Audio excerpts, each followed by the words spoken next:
Okay. Anyway, how you doing? Good. Yeah, have a good day.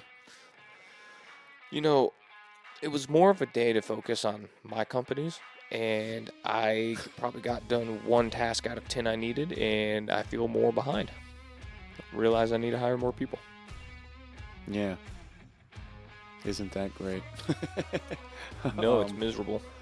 In uh, a good way. Like it needs to be there for the growth, but man, I want my time back. Yeah. Yeah, I today, what did I do today? I don't even freaking remember. Trying to figure out meetings and stuff. So I don't know how, but miraculously this week, I'm leaving town Saturday for a month. So miraculously this week I closed out 7 jobs. I don't know how it worked, but they all closed out at the same time. So all week was when I was orchestrating sending invoices, getting checks, putting them in the bank, paying bills. So I got it all done, and I got everything. I got one more check to pick up tomorrow, but I paid my last bill today that's due for the entire month, and I collected all the stuff I needed to collect and paid out everybody that invoiced me all today. I got one more check I got to collect tomorrow, and then I don't know how I did that. I do know how I did that. It's because I've got, A system. the system and an employee that's allowing me to do that. Like I've got my time back. Otherwise, if I were still out doing all the stuff that I used to do, I would not have had time to make sure that all that was, because along with all that, I updated all financials on every project so that they're completely up to date. We know where we're at. Our budgets are good. Everybody's good. All the homeowners, all my clients are happy. Things are perfect, which is odd. That doesn't usually happen. So everything's lined up exactly where it should be. Schedules are all working correctly. So it's great, right? So I say all that because I was able to get all that done. And now since I had time to do all that, I also had time to sit down and figure out how it should look so that I can teach the next person, right? So now I know the next person I need to hire. Like I've made that decision. So like you're saying, you need more employees, you need help. Well, my thing is, because I had so much on my plate, normally I'm so organized, but with one of the jobs I'm managing, because of how many times things shifted, I've never been able to put in a single process Yeah. in one way. No. Because it shifts before I get it done. Yeah. And I don't know, my head's everywhere. Like, I feel like I'm moving backwards because nothing actually gets done before I need to get shifted and pushed somewhere. So I'm just putting out bare minimums. Yeah. But who's ever going to finish bare minimums for me? Mm-hmm. And the issue is there still needs to be things in those projects that need to get finished to help out the force. Yep. It's like, it's nuts. It's a fun place. To be in. It's everywhere. But good news is every other business is very well organized. It's just one mayhem. Yeah, I pretty much put the other ones on hold. I'm just focused on, like I said yesterday, like the whole roller coaster thing. I'm at the top and I'm looking. I'm like, oh man, I want to do that. I'm gonna do this. And then I just reset myself. I said, no, you're not. Don't fuck it up. Keep it going. You got this momentum. Let the momentum carry this to a certain point, and then go do the next one. Don't. So I'm like, I refocused, because I had that little bit of a slip up where I was like, oh, I'm gonna do this, this, this, and this. So that's what's helped me. You know what I mean? Like after looking at this beginning of this week, I was like, all right, just stop, focus on this one, keep it going. You're almost there. You know what I mean? Mm-hmm. And then I'm gonna do a bunch of stuff, probably one at a time. Now that I've matured enough to know that that's the right way to do it instead of trying to rip 30 at a time. It's not efficient for me. No, It's possible. Just not for me right now. It's possible when you have a team managing it. That and you don't have a wife and kids. You know what I mean? Like if I were 18 years old right out of high school, you bet I'd run it. But yeah. Anyway, Yeah. I wanted to talk today about customer management, right? So Okay. like you have like CRMs are one thing. That's client relation management, right? Is that what it stands for? Yes. Yeah. Okay. See, I have a software, but it's not anything compared to what you deal with and the amount of people that you deal with and the influx of people that you deal with. But what I mean by customer management is I don't know what it's like for you, but when I'm dealing with a client, we talked about this on others, it's like at least a year process, unless it's a quick, remodel or something. It's an ongoing thing, right? Mm-hmm. So it's not like I'm making a sale on the phone, never seeing them again. I know you don't do that either, but it's less time I think than mine I'll tell you this. You would be shocked on the numbers. Even though I offer a follow-up call after 20 days to review everything, set up portals, make sure they have access to everything. Yeah. Guess how many people take advantage of that call? What? 12%. Yeah. 12% of people want a follow-up. Other than that, in the sales world, at least where I am, even in retirement plans, they want to talk to someone one time and be done, because that's the same way they go to their HR and do it. Yeah. You'd be shocked.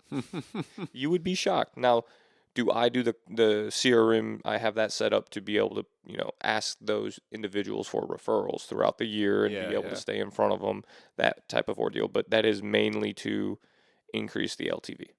Yeah. That's so, it. so what I dealt with today and what I've dealt with all week is what made me think about today's topic, which was I spend a vast amount of time planning when I'm doing a custom home or a remodel. Mm-hmm. Most of it is planning, right? So, for instance, a custom home that I'm working on, I have been, I design in the design and the planning phase. We probably spent 6 to 8 months, right? That was before we finished the plans and then went to engineering. So 6 to 8 months, we look at it, once a week. And we keep making changes, get it to where they want it. And then you get it engineered. Okay? And then the second the house starts, everything changed. So what I was thinking about all day today and what I want to talk about was that 90, I would say not 90, I would say 80% of the clients that come to me, or potential clients that come to me have no idea what they actually want. You know what I mean? Like they saw a picture online, they think that's what they want, but they don't know. And it's your job and my job to guide them to what they want. You know what I mean? And it's really important to know that as a business owner. So it's one of the hardest things to learn, definitely when, and I think this goes both ways for both of our industries, where you do custom homes, I do custom retirement plans. mm-hmm. There are so many different ways to structure a plan because of someone's situation. I can go through 1,000 different individual situations right now, and they'll never line up the same because no one person is the same. Same thing with your designs.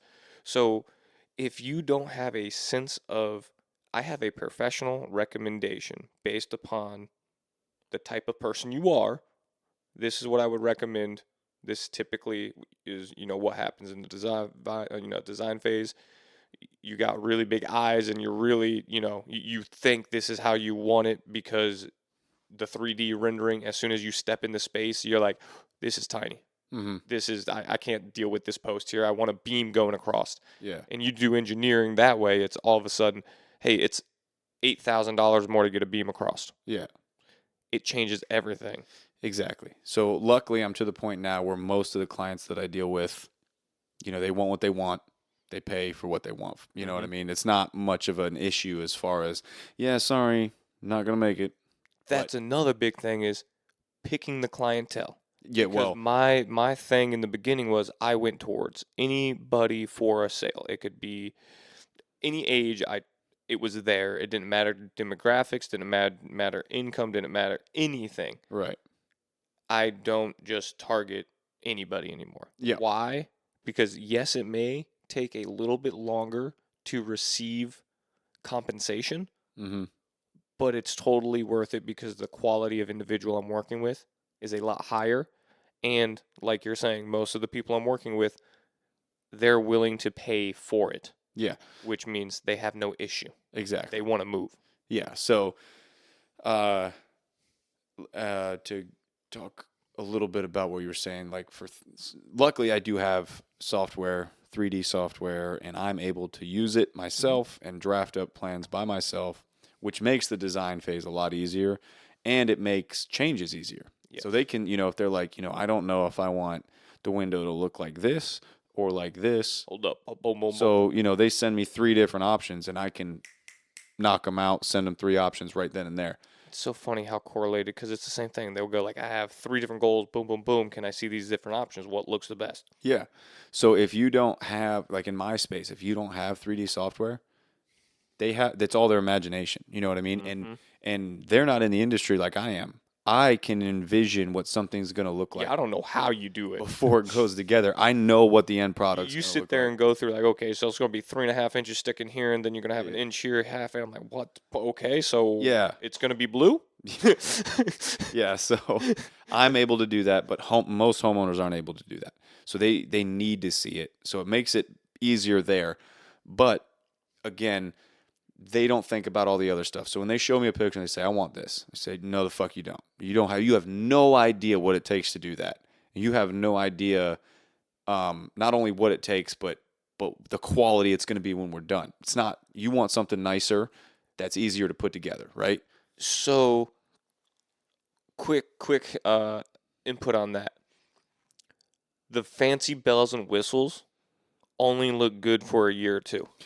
And I'm not saying all of them are like that, mhm. but most of the flashy items that most people want are typically not that durable. Well, yes, but also, for instance, a house that I'm building right now has a roof on it that, I mean, it's unnecessary, right? Like it's a million. Over-engineered? It's not over-engineered. It's engineered exactly the way it needs to be, but there's so much extra stuff on it that isn't necessary, right? Just like to make decoration? just to Okay. make it look nice, right? So when you Gotcha. do something like that, you have to know like there's a lot more maintenance involved because now you have all those other surfaces. There's more changes, which means more flashing, which means more potential for leaks, Yup. right? So there's all this extra stuff, right? So when they bring that to I tell them, hey, we can do it. We can make it look however you want, but you need to know all of the factors that come along with it, right? One of the big factors is down here in Florida, roofs are a certain it's called a certain pitch, but they're steep, right? They're not steep. Whereas up north where there's snow, they need to be pretty steep so that the snow can slide off. It doesn't stay on top, right? Down here, we don't need that. So we get to a certain number, right? Which, it goes from 1 to 12, right, is the numbers. Down in Florida, the most that you'll see usually is a 6, right in the middle. Anything over that gets pretty steep, and it's hard to work on. I know because I've done it, right? So when they bring me a house and they say, yeah, I want this roof, and it's a 12 pitch, which is, literally An A-frame. yeah, it's freaking steep, right? I know you're not going to find anybody that's going to work on that roof. If we do, because I do know the companies that will work on it, there's It's gonna be expensive. select few. They're gonna need riggings. They're very They need a specialized equipment to be messing around on a 12 pitch. and not only that, nobody else wants to do it, so they charge what they're worth. You know what I Yes. mean? And And it's not Oh, yeah. easy to do. So you have to pay more. So all of those factors, right? So you tell them all these things and you share this stuff with them and guide them towards something So they wanted a 12 pitch. I got them down to a 10, which is still pretty steep, but it's not as steep, but it's still really expensive, right? So we pay extra there simply because of the look. That's all it serves. Just aesthetically pleasing. Exactly. And then, other things like, they want a huge window wall, right? Which is cool. Everybody That's wants awesome. that. Yeah. But when you How get expensive? to the engineering of it and, hurricane codes, all that stuff, it's like, Oh, yeah, I didn't even think about that down here. yeah. So that's what the main point is just as a business owner, you have to know inside and out how to guide your clients to the end product that they want. With with the magic thing of sometimes without them seeing the vision. Yeah, right. Until it's completed. Exactly. Which again, I'm lucky enough now to where most of my clients trust me with that, right? So if they hire me, more often than not, when I bring them up and I say, hey, listen, we're at this point in the project. I need to know these 3 answers, right? Or I need to know this answer. Here's your 3 options. I'll read off the 3 options. And I just did this yesterday, right? I said, listen, I got a question. Here's your shower. We've got 2 shower heads. Did you want a 3rd shower head? And here's the reasoning why I would and why I wouldn't, right? And she goes, what would you do in your house? I said, this is what I would do. She goes, then just do that and stop asking me these stupid questions. She goes, whatever you would do, that's what I want. I said, okay. So I'm finally to that point, you know what I mean, where I've built up that and they trust me now. But it takes a while to get how there. much, and I mean, it's different in yours because it's an active relationship throughout That's the whole what thing. I'm saying. Ending. That's what I was saying at the beginning. Yeah. Mine, it's so much about selling myself than anything else. I don't sell the product. I sell that I'm the solution to whatever their issue is. Yeah. That's a big part of it. That's a big part of sales. You know Yeah. what I mean? If you can do that, the product is usually, not irrelevant. Exactly. You can sell whatever it is because you can, and that's just being confident. If you're confident in your abilities to help someone, just help someone, you can typically do pretty good at most sales jobs. Yeah. And if so I have a conscience though, you know what I mean? So like there's some stuff. So like perfect example, all these, I'm telling them, listen, this is way more expensive than you need to spend money on. I recommend doing it this way. You get the same look. It'll actually be a little more durable, So blah, blah, that's blah. why I love our background. Yeah. Because we are so humbled that I'm not motivated by money. Mm-hmm. I'm motivated about helping people. Exactly. So if I help someone to make 500 in my field, but I did right by the client, yep, I'll take that all day. Yep. Because the clients that I'm going to help, even if it's 500, that was a referral or that was more or less someone who just is getting started. Like I don't know, but yeah, no, that's it. Because I mean, I could easily have, ripped a couple people off and just made money because they had it. You know what I mean? I just can't do that. With the knowledge that I have, I could print cash. Yeah. But I don't because I have an ethical compass going, okay, people are a father and a mother and a brother and a sister as well. Yeah. Why would I take from them? Exactly. Yeah. And so like that's again part of being an ethical business owner and knowing your customers, knowing your products, knowing your industry is my industry important. is terrible with too many I see too many people walk in and just take thousands from people just because. Same here. Just because. Same here. It's so. Yep. It's I was actually just reading or not reading. One of my clients I met with today.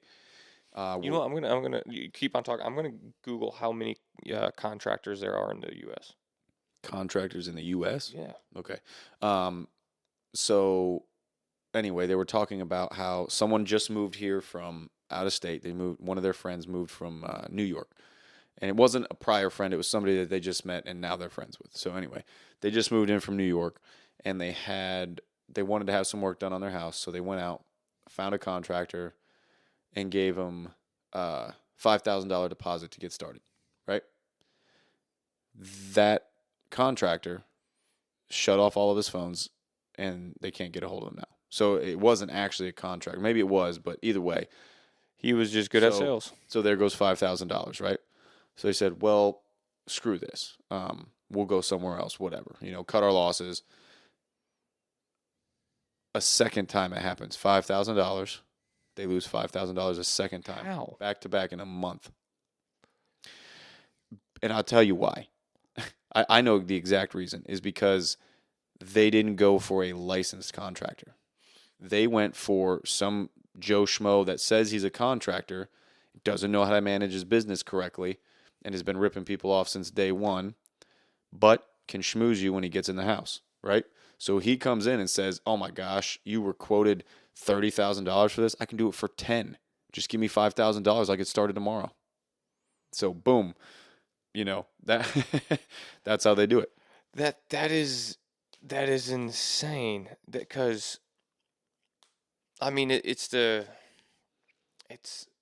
fact that you do it twice is annoying, but like that's because they're trying to be cheap. Like you can save money, right? There's a point in saving money, right? But there's also like if you're getting quotes from contractors and one is substantially lower and you go with that, you deserve whatever you're getting. That's an understatement. And I don't know why I can't find it, but jeez. Yeah. That's the unlicensed individuals. And I mean, I guess there's a lot of scams in the financial world too by unlicensed individuals. Yeah, yeah. So, I mean, same thing. You That's get on it. the phone, if you want to give money, make sure the person you give money to is licensed. Yeah, exactly. Maybe ask to see it before you give money. Mhm. I show it before I ask for money. Yeah, It only makes sense. nobody's ever asked to see mine, but let me tell you something that I do. When I send them an estimate, they get a copy of my insurance, they get a copy of my license without asking. They just get it. You know what I mean? All that does is prove or show my credibility. You know what I mean? And this has nothing to do with what we're talking about, but credibility reminded me of this. I had an individual call me out to quote a chimney repair, right? Something that I would never do. I don't care to do that. I don't want to do that. That's just an annoyance because I don't have employees, right? If I had a crew, all right, we might mess with it, but I don't. I have subcontractors only at the moment. So doing something small like that is tedious, right? Requires like 4 or 5 different subcontractors that I have to schedule exactly because we're going to tear a chimney off a house, put it back together. And it's 4 or 5 different people because my framers won't touch the roofing, right? The roofers won't touch the framing. Nobody's going to touch the stonework. You know what I mean? No, that I have to get a stone guy out there. There's some painting involved. I have to get a paint. You know what I mean? Whereas if I had a crew, it would be much faster. Anyway, this guy called me out to look at his chimney. I said, yep, I'm coming. Only because it was a referral from one of my very good subcontractors, right? Somebody that I've been doing business with for 6 years. So they call me. They say, hey, this guy's got a chimney. I told him to call you. And I said, all right, you know what? Only because it's you, I will entertain this guy. So I go out and I meet him. And immediately when I pull up, I know the type of client I'm looking for, right? And I know that this is not one. I said, I'm definitely not doing this job, but I'm not a piece of shit, so I'm not going to, just blow him off. I go there, I meet with him, talk to him for an hour. He likes to talk, whatever. And then I said, hey, give me 2 days. I'll send you an estimate, right? So he calls me the next day and says, hey, it was Thursday. And I said, give me till Monday. You know what I mean? I've only got Friday to work on it. So give me till Monday because Monday morning I've got a time slotted to do this. So by the end of the day, Monday, you'll have it. So he calls me Friday and goes, where's that estimate? And I said, well, sir, I'm pretty sure I talked to you about having it Monday afternoon. And he goes, yes. I said, exactly. All right, so give me some time. I was like, it's Friday. I've got other meetings I got to take care of. But Monday morning, I've got a time slot slated for this. I will take care of it. So then he calls me Saturday. And my phone goes straight to voicemail on the weekends. Leaves a voicemail. And Monday morning, I call him back. And I say, hey, what's going on? He goes, hey, I didn't get that estimate yet. I said, yes, sir, I know. I'm working on it right now. I told you I'd work on it Monday morning. I'm working on it. I'll get it to you before the end of the day. So I did that, sent it over to him. He gets it, sends it to his insurance company because he wants his insurance to pay for it. Because again, I know when I pulled up, he doesn't have the money for this. And I charged him, or I quoted him to replace part of the chimney, right? Not the whole thing, because I'm not going to go below the roof. Only above the roof is damaged. I'm going to quote that because I know how insurance companies work. If I quoted the whole thing, it would have been way too expensive. They wouldn't have taken it, right? So I'm trying to help him out. So I do that. The insurance company takes a week or two, whatever, and he says, hey, my bid was like $10,000 or something because it's very intricate stuff. Like it was not anything that you would be doing normally, right? Mm-hmm. And on top of that, I got all subcontractors, blah blah blah, $10,000 for what I needed to do. And that was like, again, there was a little bit on there because I didn't want to do it. So anyway, he says, hey, the insurance company seems to be okay with this. He goes, the only issue is on your estimate, on your bid, you wrote that you need $4,000 down and then the rest upon completion. I said, yes, sir. And he goes, I'm not comfortable giving you $4,000. I don't know you. I said, fantastic. If you'd like to call somebody else, go ahead. I was like, I'm not gonna force you to do something you're not comfortable with. And he goes, are you serious? You're not gonna waive that for me? I said, absolutely not. I said, I have a license to do business here. I'm insured. I have a reputation. I don't rip people off. I was like, if you don't trust that, that's fine. I'm not going to ask you to go out of your way to trust me. However, I'll tell you this, that makes me not trust you to pay me. I was like, if you're not willing to give me the deposit so I can pay for materials and things before I get started, how do I know you're going to pay me when I'm done? And he goes, well, I don't do that. I pay my contractors. I said, fantastic. I don't rip people off. I show up and do the work. I was like, do you understand the situation here? Like, you're trying to get me, like you're literally using the same argument that I'm using and not understanding why I do what I do. So I was like, but again, I'm 100% comfortable not doing the job if you don't want to hire me. I completely understand. And he goes, I just can't believe that you would do that. And I was like, listen, sir, call somebody else, get some other estimates, whatever you need to do. And he goes, the insurance company's already approved yours. And I said, fantastic. If you would like me to start, just give me a deposit. We'll get out there. We'll get this taken care of for you. And he said, well, I'm gonna go talk to somebody else. I said, okay, that's fine. But I'll tell you this, back in the day when I first got started, you would have waived it, and you would have got completely just. I would have waived it. I would have had an issue because I am now financing the job for him until it's done, right? Which means I'm hurting other jobs because I need their money. So I'm, And how many times did you used to do that? Yeah, too many times, right? So that kind of stuff is something that you learn after being, but saying no is a huge, that was our very first third podcast. Our first real podcast after our introductions was learn to say no because it's very important. And yeah, the other thing too that I didn't mention there was he called me on a Saturday. The second time around when he was trying to get a hold of me to tell me that he didn't want to pay me, he called me on a Saturday. And again, it goes straight to voicemail. He messaged my Facebook, my company Facebook, and that sends out an automatic, hey, we're not, office hours, blah, blah, blah. And then he messaged me on LinkedIn, right? Like he added me personally on LinkedIn and messaged me on LinkedIn.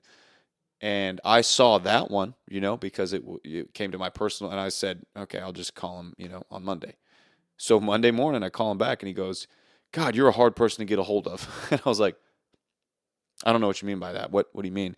He goes, I've been trying to call you for days. And I said, well, what day? I was like, I got a missed call and a missed message over the weekend, but sir, our office is closed during the weekend. I'm not answering phones. And he goes, that's ridiculous.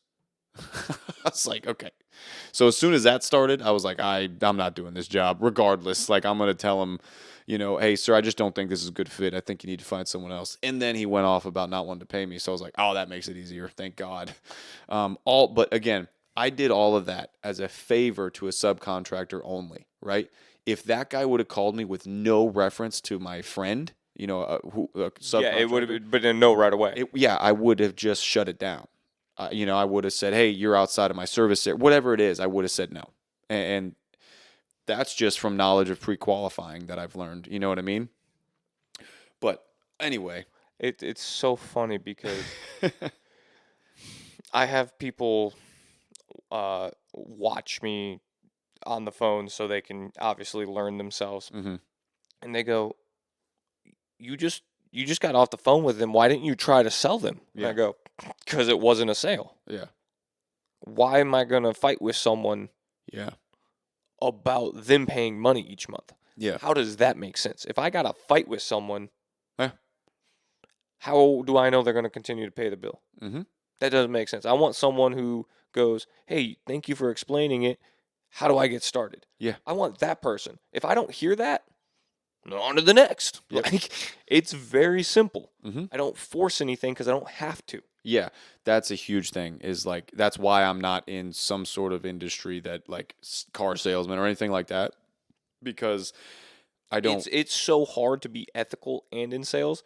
In the beginning, I like you I had to do Uber and like I had to do both things because being ethical held me back so much in sales. Yeah, and also, I mean, you were guided horribly, at the start. so that didn't help with the cash flow, but